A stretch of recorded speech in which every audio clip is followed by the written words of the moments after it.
Pozdravljeni v podkastu Od genov do zvezd.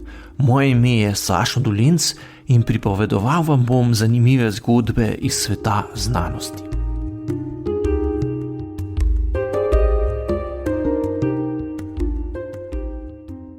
Verjetno vsi uporabljamo programe za preverjanje črkovanja, ki nas opozarjajo na morebitne tipkarske napake pri pisanju.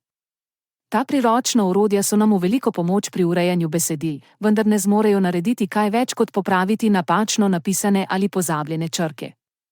Zato smo lahko toliko bolj navdušeni nad novimi jezikovnimi tehnologijami, ki lahko izboljšajo tudi slog in razumljivost napisanega.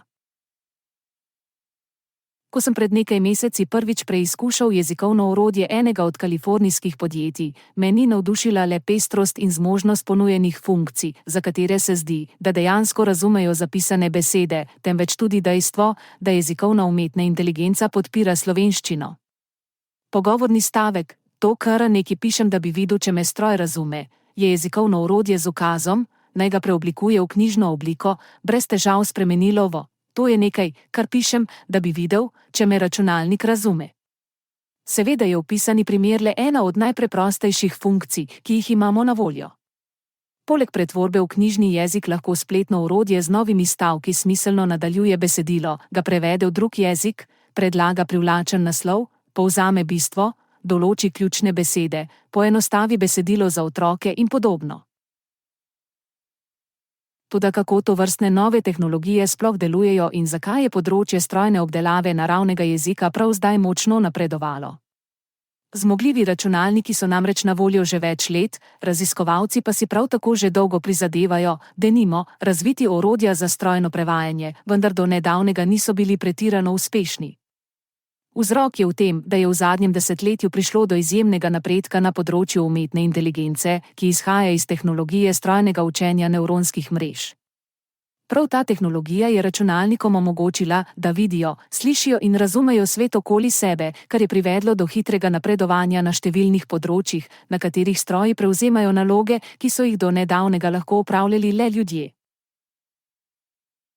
Bistvo naprednega strojnega učenja je, da računalnikom ne predpišemo pravil, po katerih naj se ravnajo, temveč ustvarimo nevronsko mrežo, ki se nato na osnovi nabora podatkov sama prouči pravil. Ključno pri tem je, da imamo veliko kakovostnih podatkov, ki so primerno strukturirani za učenje, ustrezne računalnike oziroma procesorje, ki lahko hitro izvedejo veliko ponovitev vsakega koraka učenja, ter seveda dobro oblikovano nevronsko mrežo, ki se lahko učinkovito uči na osnovi poskusov in odpravljanja napak. Vsi trije potrebni pogoji so bili izpolnjeni šele pred kratkim, zato smo prav zdaj priča izjemnemu napredku na področju strojnega izvajanja nalog, pri katerih so bili računalniki še nedavno precej neuspešni.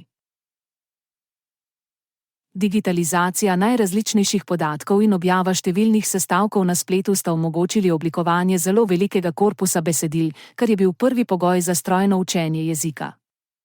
Kmalu po letu 2000 je nekaj raziskovalcev začelo preučevati tudi uporabo grafičnih procesorjev za izvajanje algoritmov globokega učenja. Čeprav so bile grafične kartice prvotno zasnovane za prikaz slike na zaslonu računalnikov, so ugotovili, da lahko z njihovo pomočjo bistveno pohitrijo strojno učenje. Vzporedno z razvojem nove strojne opreme so razvili tudi odprtokodna programska ogrodja, ki so olajšala izvajanje algoritmov.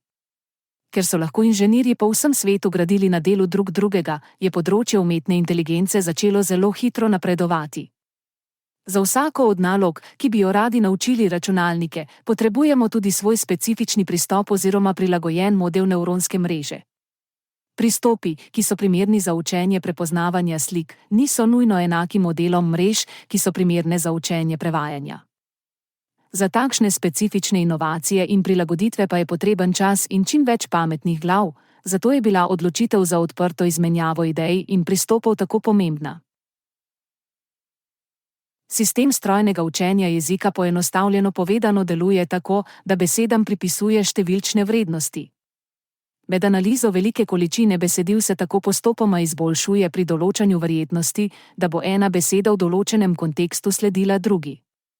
Jezikovna nevronska mreža zna tako izračunati verjetnost, da je določeno zaporedje besed veljavno.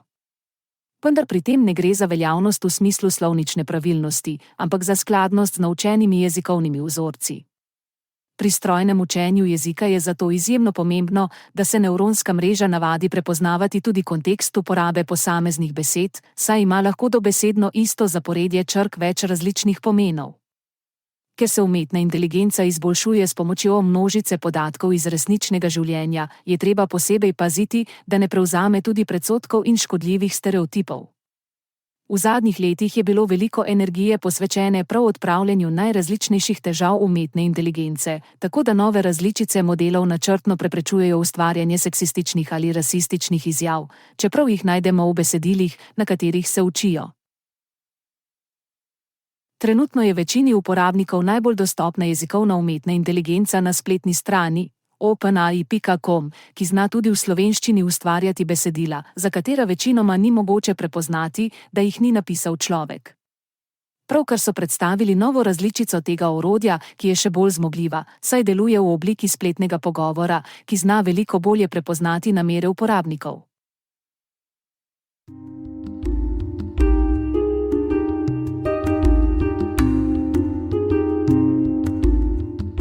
To je bil podcast Od genov do zvezd. Moje ime je Sašo Dolenc in z novo zgodbo se vam oglasim že kmalu.